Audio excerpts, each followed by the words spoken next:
Governor Sindh का इमरान खान टेसोरी का सानिया गुल प्लाजा की जुडिशल इंक्वायरी का मुतालबा।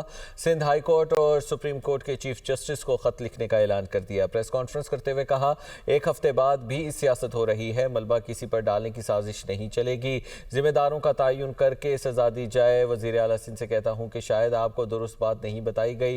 मुराद अली शाह पूछे, मशीनरी ठीक काम क्यों नहीं कर रही? जिसका बाप मारा गया उसके बेटे पर लाठी चार्ज क्यों किया गया? माएँ इंसाफ के लिए भीख मांग रही हैं, ये नहीं हो सकता।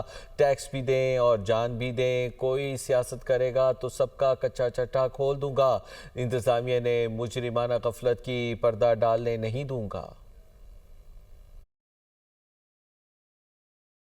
इस मामले की जुडिशियल इंक्वायरी कराई जाए। इन लाशों के लवाहिकीन के जख्मों पर मरहम रखने के बजाय सियासी बयानात इन लवाहिकीन के जख्मों पर नमक छिड़क रहे हैं। लोग जलकर मर जाएं, हम सियासत कर रहे हैं। लोग गटर में गिरकर मर जाएं, हम सियासत कर रहे हैं। लोग ट्राले के नीचे कुचले जाएं, हम सियासत कर रहे हैं। और सियासत के बाद एहसास नहीं जाग रहा अंदर से।